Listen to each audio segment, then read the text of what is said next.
Bismillahirrahmanirrahim. Assalamualaikum warahmatullahi wabarakatuh. Waalaikumsalam.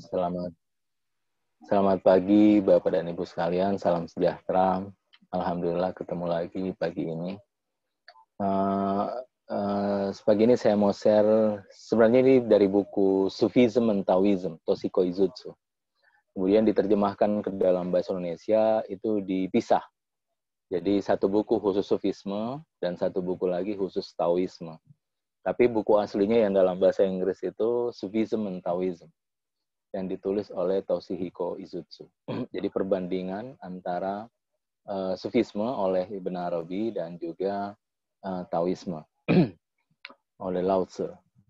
Nah, buku ini dari beliau, Toshihiko Izutsu, sebenarnya komentar Fususul Hikam dengan pendekatan Abdurrazak Kashani. Jadi buku Fusus itu banyak yang memberikan komentar syarah. Syarah pertama itu Jandi. Kalau murid anak tiri Ibn Arabi, Kunawi itu tidak disebut sebagai pensyarah pertama karena beliau tidak mengeluarkan buku komentar terhadap Fususul Hikam, tapi beliau mengeluarkan satu kitab disebut dengan Al-Fuquk. Fuquk itu kunci atau fak, jamak dari kata fakun. Jadi Fuquk itu kunci-kunci. Kunci-kunci memahami pemikiran Ibn Arabi.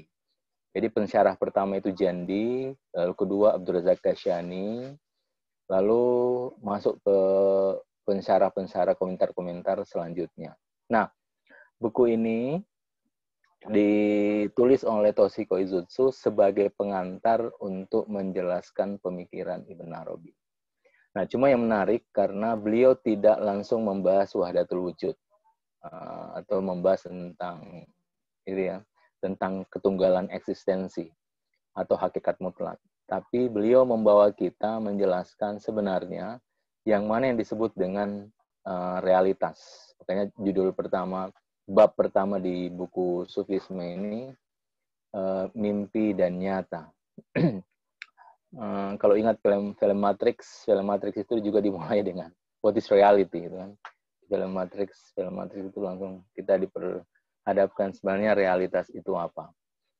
Dan ini menurut saya menarik karena kalau sejak awal kita sudah dihadapkan konsep wahdatul wujud, kita langsung kaget karena inti wahdatul wujud itu kan hanya ingin menjelaskan bahwa yang ada hanya Dia, Tuhan, yang lain tidak ada. Jadi kita langsung kaget gitu.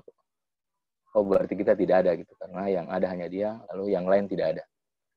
Tapi pendekatan beliau bagus, ini pendekatan baru dalam memahami gagasan wahdatul wujud. Makanya bukunya diawali dengan mimpi dan nyata. Jadi ini pendekatan baru untuk memahami wahdatul wujud. Jadi Toshihiko Izutsu menggiring kita perlahan-lahan untuk sebenarnya memahami bahwa yang ada itu adalah mimpi, yang kita saksikan itu adalah mimpi. Di slide selanjutnya, Toshihiko Izutsu mengutip Ibn Arabi berdasarkan kitab Fususul Hikam dengan syarah Kashani. Jadi sejak awal dia sudah mengingatkan bahwa sebenarnya yang kita persepsi itu sebenarnya yang mana. Jadi kalau kita dihadapkan dengan realitas, karena yang kita anggap realitas itu adalah biasanya terkait dengan keseharian. Apa yang kita lihat dalam keseharian, apa yang kita bincangkan dalam keseharian, apa yang kita rasakan dalam keseharian, itu disebut dengan realitas, itu disebut dengan hakikat. Nah, Ibn Arabi datang, itu langsung kemudian dia membalik. Dan dia mengatakan alam yang kita persepsi tak punya wujud yang nyata. Dan ini makna imajinasi. Jadi ini makna imajinasi bahwa yang kita persepsi di realitas eksternal yang kita anggap nyata itu sebenarnya adalah imajinasi. Ketahuilah, kau adalah imajinasi dan segala yang kau persepsi dan yang kau anggap selain dirimu adalah imajinasi. Maka wujud seluruhnya adalah imajinasi di dalam imajinasi. Jadi wa'alam annaka ma tadriku fil khiyal hiyal khiyalun fil khiyal. Jadi apa yang kau persepsi sebenarnya imajinasi di dalam imajinasi. Jadi akhirnya realitas ini dibolak-balik oleh Ibn Arabi. Makanya kalau kita lihat pendekatan film Matrix ya, sebenarnya itu pendekatan bagus untuk melihat sebenarnya yang mana yang kita sebut dengan realitas. What is reality? Jadi pertanyaan pertama di film Matrix itu kita sudah dihadapkan dengan satu pertanyaan yang bagus sekali tentang realitas. Nah, di sini pun dibalik sebenarnya yang kita maksud realitas itu yang mana? Apakah keseharian yang kita persepsi keseharian? Apakah imajinasi kita atau yang mana? Nah, pada akhirnya semuanya adalah imajinasi. Seperti itu. Oleh kata Ibn Arabi, imajinasi. Nah, jika demikian, di slide selanjutnya, jika segala yang kita persepsi adalah imajinasi, apa mesti kita lari dari realitas ini mencari dunia yang lain? Gitu. Jadi, karena yang kita cari selama ini kan hakikat ya. Yang kita perdebatkan juga adalah hakikat dan seterusnya. Jadi kalau kemudian dibalik, proposisinya dibalik, hakikatnya dibalik, ternyata yang kita saksikan ini bahkan wujud kita sendiri adalah imajinasi, lalu tentu yang kita persepsi pun imajinasi. Jadi bayangkan kalau semua yang kita di luar itu adalah imajinasi.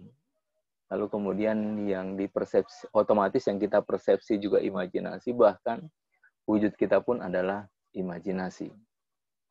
Dan yang menarik, perkataan ini tidak cuma di dalam Islam ya, di agama-agama lain pun itu ada gitu. Saya ingat film Song Gokong kalau nggak salah itu. Dalam Song Gokong ketika dia bertanya, muridnya bertanya, dia bahwa sekarang kau jadi raja, kata gurunya, ketahuilah raja itu adalah imajinasi. Jadi kata imajinasi sebenarnya semua dalam semua agama itu ada. Jadi dalam tradisi agama-agama memang yang disebut dengan hakikat itu adalah bukan yang kita persepsi dalam keseharian. Nah, sehingga pertanyaan ini penting. Di slide selanjutnya, bahwa kita dan alam keberadaan adalah imajinasi. Nah, bukan bermakna tiada atau sia-sia, tapi bermakna bahwa imajinasi adalah turunan simbolis dari hakikat. Jadi, kalau tadi bertanya, lalu kita mesti apa? Kalau yang kita persepsi semua imajinasi, lalu kita harus apa? Bagaimana semestinya? Gitu? Apakah kita lari cari dunia lain? Nah, ternyata Ibn Arabi mengatakan tidak. Bahwa sebenarnya keberadaan, makna bahwa keberadaan imajinasi bukan bermakna tiada atau sia-sia, tapi bermakna bahwa imajinasi adalah turunan simbolis dari hakikat. Artinya di sini makna imajinasi pun berbeda ketika kita masuk dalam definisi Ibn Arabi. Jadi imajinasi itu bukan dalam pemaknaan khayal semata, tidak punya wujud, tidak punya realitas, tetapi dia hanya ingin mengingatkan bahwa hakikat itu kalau ketika kita bicara inti. Nah, apa yang kita lihat ini adalah bayang-bayang dari hakikat yang inti. Bayang-bayang dari hakikat yang mutlak. Itu disebut dengan turunan simbolis. Makanya kan kita selalu bicara bahwa di sini ada alam dunia, sebelumnya ada alam barzakh, kemudian lagi ada alam ruh, naik lagi ada makom asma, baru sampai ke hakikat absolut yang disebut dengan wahdatul wujud, yang pada zat. Jadi, apa yang keluar dari zat sampai ke sini ini adalah bayangan dari hakikat wujud mutlak. Jadi, apapun itu, selama dia belum sampai kepada hakikat wujud mutlak, itu disebut dengan imajinasi.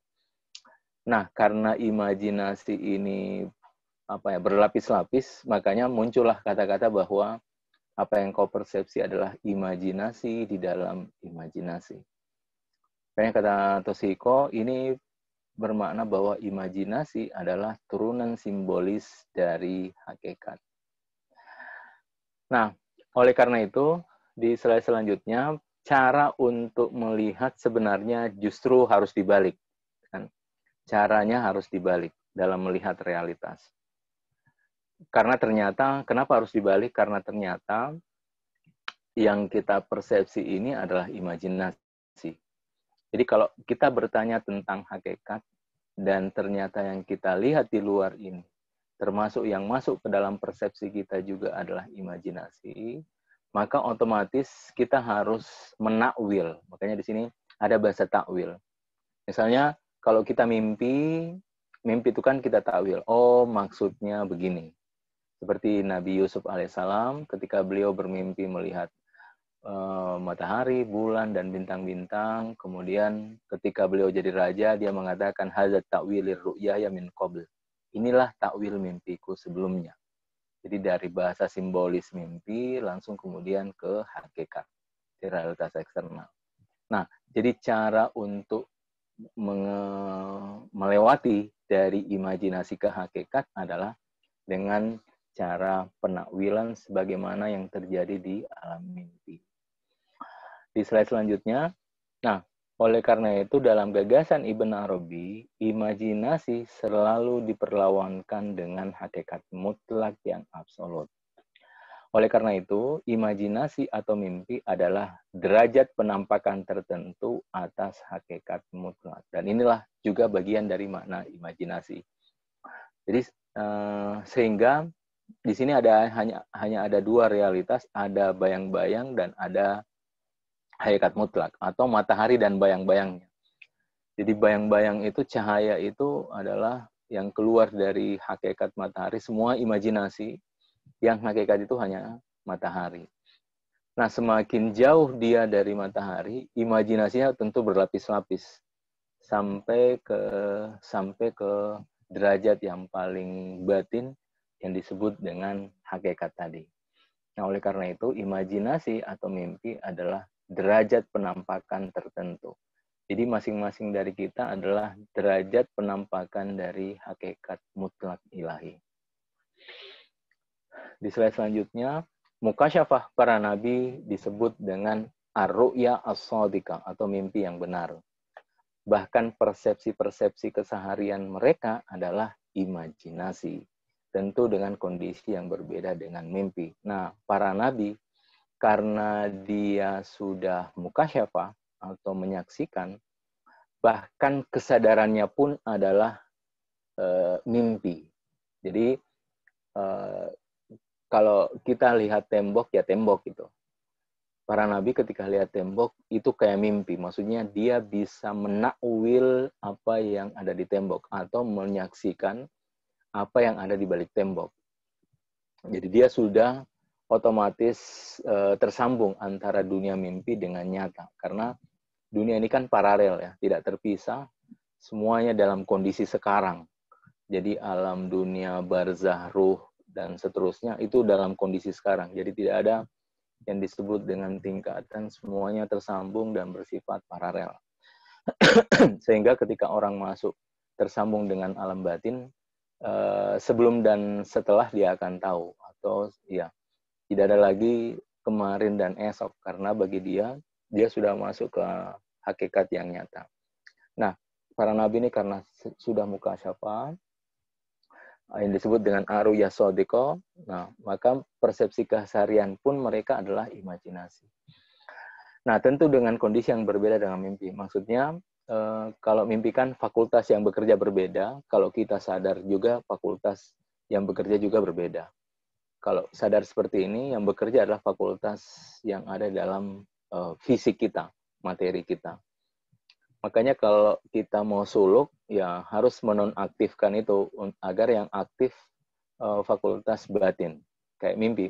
Kalau kita mimpi kan kita fakultas fisik kita tidak bekerja, tidak aktif. Yang aktif dimensi batin. Karena yang aktif dimensi batin, makanya kita menyaksikan sesuatu di alam batin. Nah, makanya ada hadis yang menarik selanjutnya.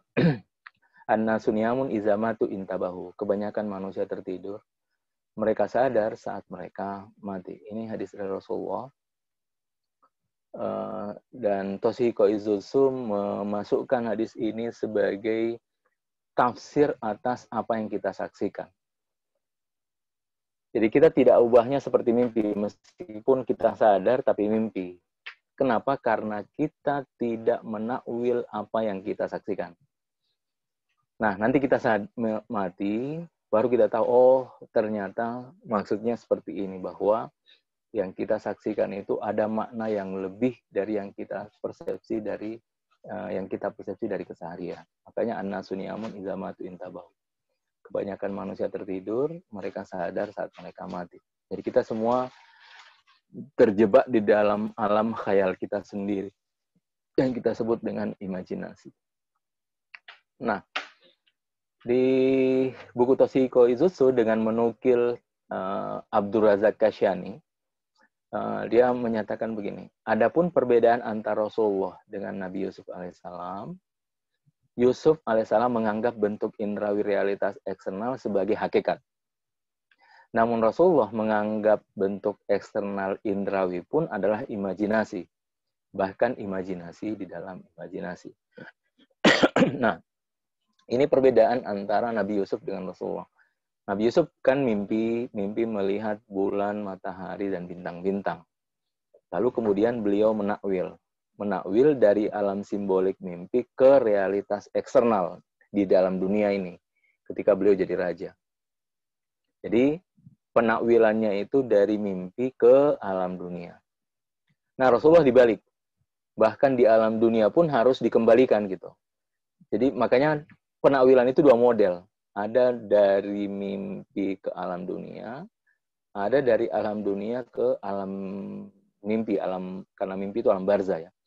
Jadi alam dunia ke alam barzah, ditakwil lagi ke alam ruh, ditakwil lagi ke alam asma, sampai ke hakikat mutlak. Di dua-duanya benar, tapi ini menunjukkan makom kenabian, kira-kira begitu. Jadi makanya di setiap khusus di setiap kenabian hikmah Nabi dalam kitab Ushul Hikam, itu pasti ada perbandingan seperti ini. Ada perbandingan seperti ini.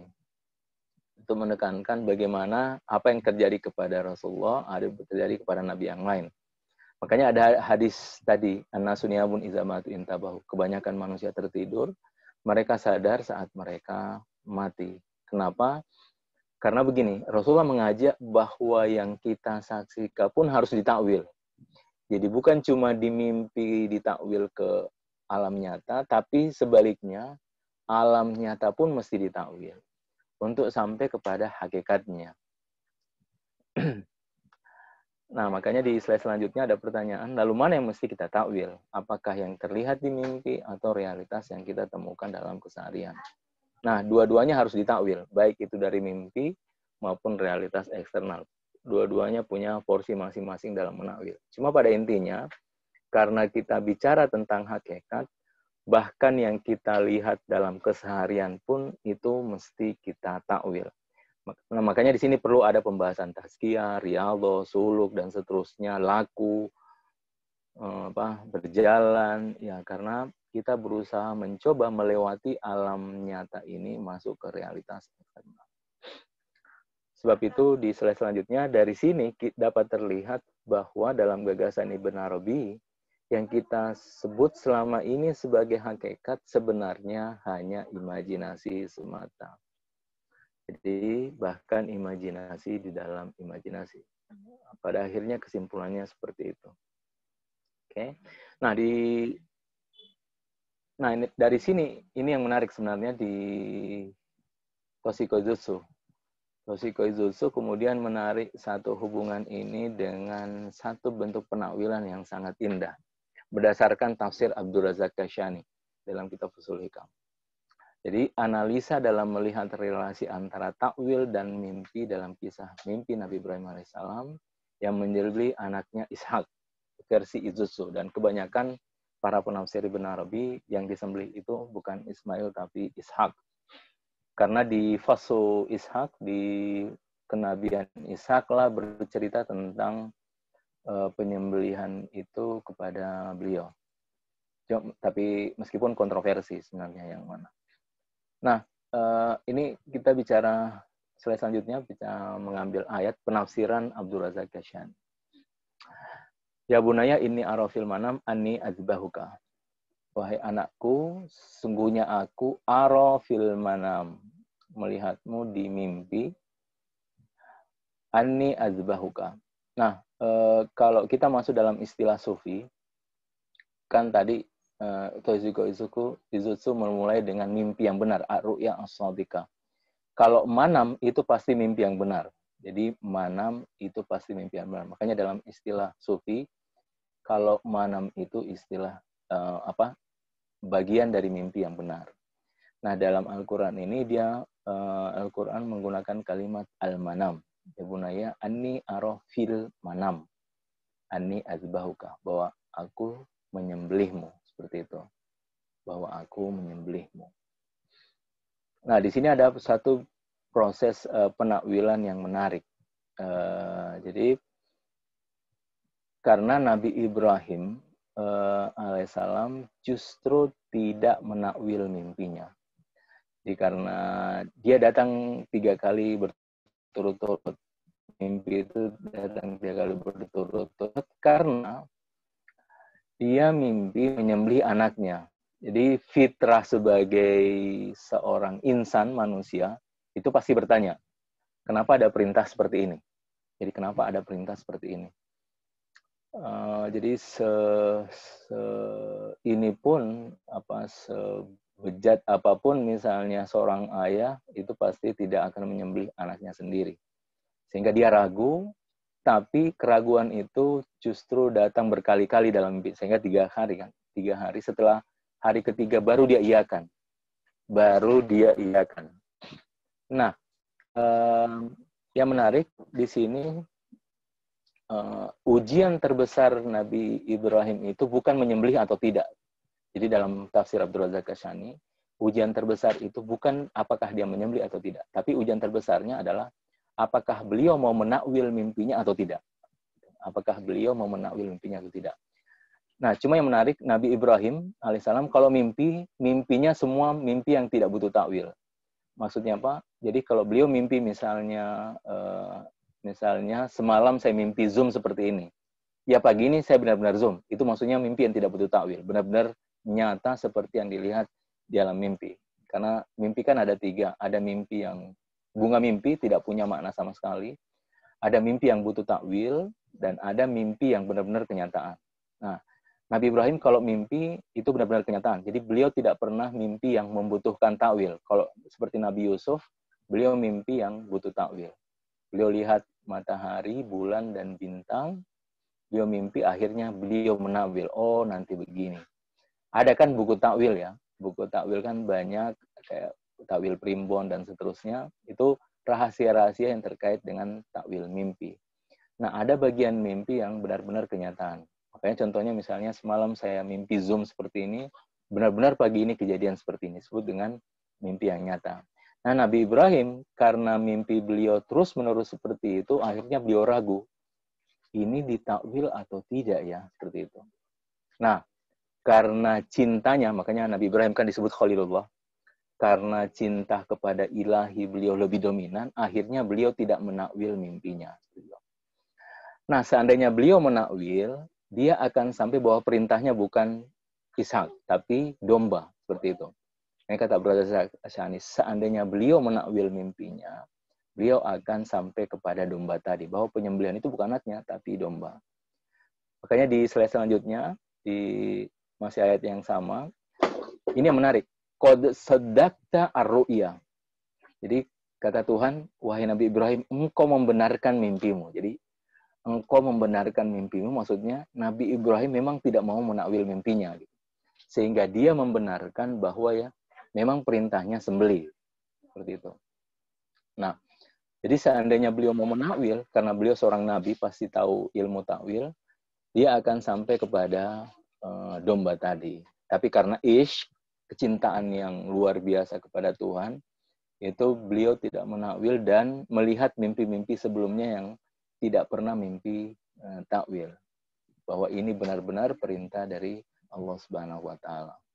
Makanya di slide selanjutnya, nah ini yang dimaksud dengan inna hadzalahuwal balaul mubin. Inilah sebenarnya bala atau ujian yang nyata. Jadi ujian yang